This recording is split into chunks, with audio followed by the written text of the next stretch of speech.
सभी को हल षष्ठी की बधाई। हर वर्ष भाद्रपद मास कृष्ण पक्ष की षष्ठी को हर छठ व्रत रखा जाता है। इसे कई नामों से जानते हैं, जैसे ललई छठ, हल छठ, पिन्नी छठ, खमर छठ या ललही छठ।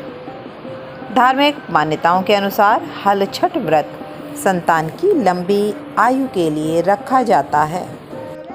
शास्त्रों के अनुसार बलराम जी शेषनाग के अवतार थे, तो यह पर्व भगवान कृष्ण के बड़े भाई बलराम के जन्म दिवस के रूप में मनाया जाता है। बलराम जी गदा युद्ध में विशेष प्रवीण थे। इस दिन हल पूजन का विशेष महत्व है। इस व्रत में हल से जोता गया कुछ भी नहीं खाया जाता है। इस दिन महिलाएं महुआ पेड़ की डाली का दातून स्नान कर व्रत रखती हैं।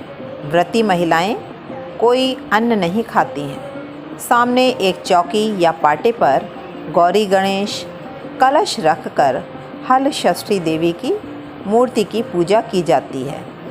इस पूजा की सामग्री में पचहर चाउर यानी बिना हल जुते हुए ज़मीन से उगा हुआ धान का चावल, महुए के पत्ते, धान की लाई, दूध, दही, घी आदि रखते हैं। बच्चों के खिलौने भी रखे जाते हैं। पूजन के पश्चात भैंस के दूध से बने मक्खन से हवन किया जाता है और रात को चंद्र दर्शन के बाद व्रत का पारण करते हैं।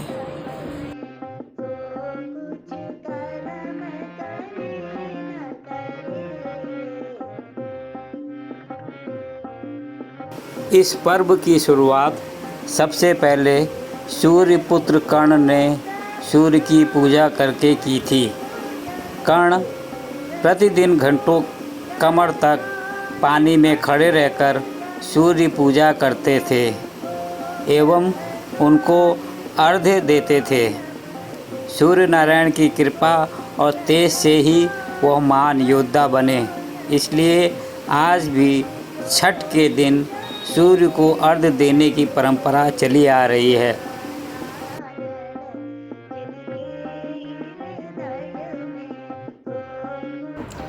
नमस्कार, मैं ज्योति किरण रतन लखनऊ से हूँ और आज सभी जानते हैं हर षष्ठी का व्रत है।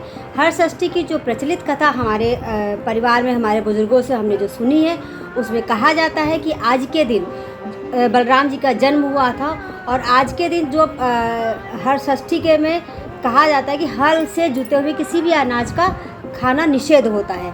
और इसके लिए भी जो प्राचीन परंपराओं में हमने बुजुर्गों से सुना है, उनका ये कहना है कि कृष्ण जन्म से पहले, जैसे अभी जानते कृष्ण का जब जन्म हुआ तो बहुत आंधी पानी, लेकिन ये जन्म से पहले भी बारिश हो रही थी और खेतों में पानी भरा हुआ था जगह जगह। और कहा जाता है कि जब उनका बलराम का जन्म हुआ तो उनके लिए कहा कि क्या इनको माता को क्या अनाज खिलाया जाए। तब ये हुआ कि जब बलराम की माता को रेवती जी को खाने के लिए कुछ दिया गया तो चूँकि खेतों में पानी भरा था, अनाज ख़राब हो चुका था, भीगा पड़ा था, उसको नहीं खिलाया जा सकता था। तब ये कहा गया कि ऐसा अनाज खिलाया जाए जो पेड़ों पे हो, जो पेड़ों से हमें मिल जाए, आसानी से मिल जाए। तब पेड़ों से जो जहाँ पर ऐसी चीज़ें, और बारिश चूँकि पानी भरा था, तालाब के किनारे जो घास उगा, जैसे जो आजकल अनारी के साग से नाम से जानते हैं सब लोग, और सिंघाड़ा जो पानी में ही उगता है, तो तालाब के जो अनाज को जो उसमें कोई हल नहीं चलाया जाता उसको, या उन पेड़ों से जैसे नारियल हो गया, सेब हो गया, ऐसे फलों का सेवन कराया गया। तो इसी सबसे परंपरा हो गई कि जब हल षष्ठी हो उस दिन हलों से जुते हुए अनाज का निषेध कर दिया गया। और चूँकि बलराम जी हल के पूजन माने जाते हैं, और उसके उसी से जुड़ी एक कथा ये भी है कि हल षष्ठी के दिन, बलराम जी के जन्म के दिन, किसी भी हल को छुआ नहीं जाता था, उसकी पूजा करी जाती थी। और जो भी अनाज होता था जानवरों के लिए छोड़ दिया जाता था, जो हमारे खेतों की रक्षा करते हैं, और जैसे बैल हो गए, गाय हो गए, जो हमारा पोषण करते हैं, तो उस अनाज का सेवन उनके लिए छोड़ दिया जाता था, जिससे वो हमारे अनाज को का पोषण हम उनको मिल सके। और हम लोग जो है उस अनाज का सेवन करते थे जिसमें हल नहीं चलाया जाता, यानी हल का भी उस समय भी निषेध होता था। ऐसे जुड़ी हुई छोटी छोटी सी मान्यताएं थी, जिसके लिए कहा जाता है ये होता रहा कि ये भी कहा था नारद ऋषि ने, जब उनके देवकी के पुत्र नहीं बचे थे, तब नारद ऋषि ने आकर के कृष्ण जन्म से पूर्व माता देवकी को कहा था, जब वो उनके दुखी मन को सांत्वना देते हुए कहा था कि आप हर षष्ठी का व्रत रखो। हर षष्ठी माता मतलब जो हल की रक्षा करने वाली हैं उनका व्रत करो, क्योंकि वो जेल में थी देवकी माता, तो उनको भी कोई ऐसा अनाज उपलब्ध नहीं था, तो उन्होंने भी ऐसे ही अनाज का सेवन किया जो पानी में उगे या फल फूलों का सेवन करके इस व्रत का पोषण किया। तो इस तरह से ये अलग अलग मान्यताओं से जुड़ा हुआ हर षष्ठी का व्रत है। और आज के समय में, वर्तमान समय में हम लोग जिस परिवेश में रह रहे हैं, बहुत मिलावटी चीज़ें मिलती है, अनाज भी शुद्ध नहीं मिलता, तब भी हम लोग कोशिश करते हैं कि ऐसे अनाज का सेवन करें जो हमें पेड़ पौधों से प्राप्त हो। इससे क्या होता है, पेड़ पौधे लगाने की जो हमारी परंपरा है, हमारी पुरातन परंपरा की, पेड़ पौधे भी अधिक से अधिक लगाएं, हमेशा खेत के अनाज पर ना हम लोग निर्भर रहें। तो जो पेड़ों का भी महत्व इसमें जुड़ा हुआ है कि नारियल के पेड़, सेब के पेड़, फलों के पेड़ हम लोग ज़्यादा से ज़्यादा लगाएं, जिसका सेवन हम व्रतों के जरिए इसको पूर्ण करके अपने जीवन को संपूर्ण बनाएं। यानी हम लोग व्रत के साथ साथ पेड़ पौधों को संरक्षण भी देते रहें। अनाज का सेवन जानवरों के लिए छोड़ करके उनका भी संरक्षण करें, यानी पशुपालन का भी जो एक भावना है उसका भी उसमें उद्देश्य जुड़ा हुआ है। साथ ही हमारे पेड़ पौधों का संरक्षण इससे जुड़ा हुआ है। और साथ ही चूँकि सतनजा कहा जाता है, सतनजा हमारे स्वास्थ्य के लिए कितना आज कहा गया। और हमारी सरकार जो है, वर्तमान सरकार भी ये चाहती है कि आप लोग ज़्यादा से ज़्यादा मोटे अनाज का प्रयोग करें। तो सतनजा में भी मोटे अनाज, ज्वार, बाजरा, मक्का, ऐसे अनाजों का प्रयोग करके सतनजा बनाया जाता है। 7 अनाजों का प्रयोग होता है जिसको हम लोग खाते हैं, जो हमारे स्वास्थ्य के लिए अच्छा है और हमारे डायबिटीज जैसी बीमारियों से दूर करता है। और नारी का साग खाते जो हमारे आयरन देता है, बॉडी को पुष्टि प्रदान करता है, हड्डियों को भी ताकत देता है। सिंघाड़े का सेवन करते जो हमारे स्वास्थ्य के लिए अच्छा रहता है, पेट को अच्छा रखता है और साथ ही डायबिटीज, थायराइड जैसी बीमारियों से दूर करता है। तो ये हमारे व्रत जो है हमारे स्वास्थ्य से भी बहुत जुड़े हुए हैं, साथ ही जानवरों की रक्षा से जुड़े हुए हैं, पेड़ पौधों की संरक्षण से जुड़े हुए। तो सभी को एक मान्यता के अनुसार और इन व्रतों का पालन करना चाहिए। अपनी पीढ़ी, जैसे हमें अपनी दादी नानी से व्रत करने की परंपरा का निर्वाह हम करते आ रहे हैं, अपनी पीढ़ी को भी इसको ट्रांसफ़र करें। और आज हम दिखाना चाहेंगे, बहुत लोग जानते नहीं, लाल चावल जगह जगह मिलता है। ये लाल चावल है जो हम लोग व्रतों में खाते हैं। लाल चावल है जो सिंघाड़े के खेतों में होता है, इसको खाया जाता है।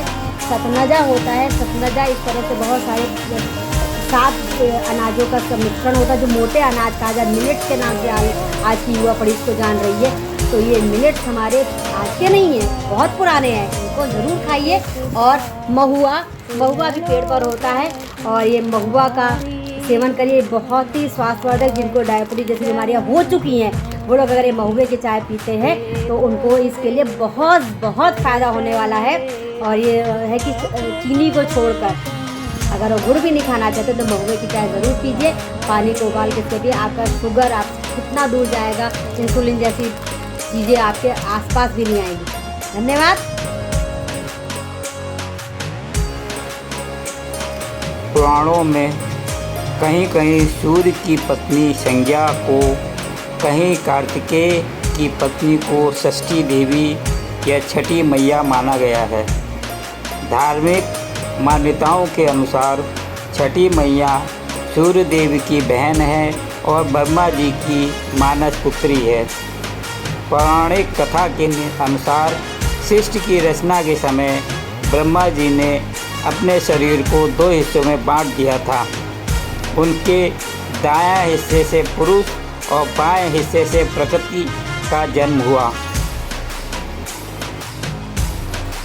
4 दिनों तक चलने वाले इस व्रत का प्रमुख आकर्षण छठ माई के लिए सजने वाला सूप या टोकरी होता है, जिसे बहुत सारी चीज़ों से सजाया जाता है। सूप में 6 फलों का होना अनिवार्य होता है, जिनके बिना ये पूजा अधूरी मानी जाती है। ये फल हैं केला, नारियल, गन्ना, बड़ा वाला नींबू, सिंघाड़ा और सुपारी। व्रत में पेड़ों के फल, बिना बोया अनाज जैसे पसर, चावल आदि खाने का विधान है।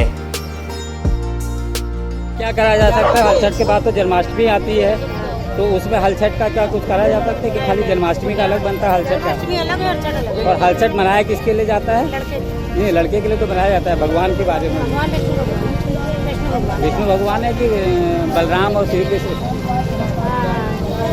बलराम श्री कृष्ण का होता है ना ये। तो आप लोग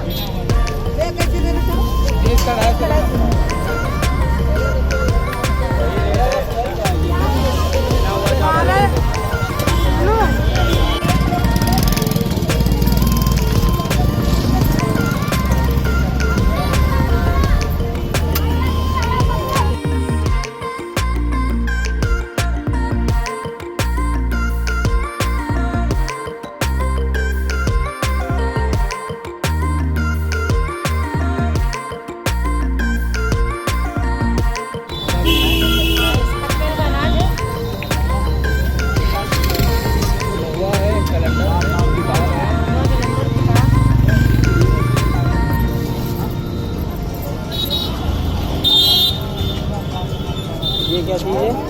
चटनी का चावल है, व्रत में जो खाया जाता है।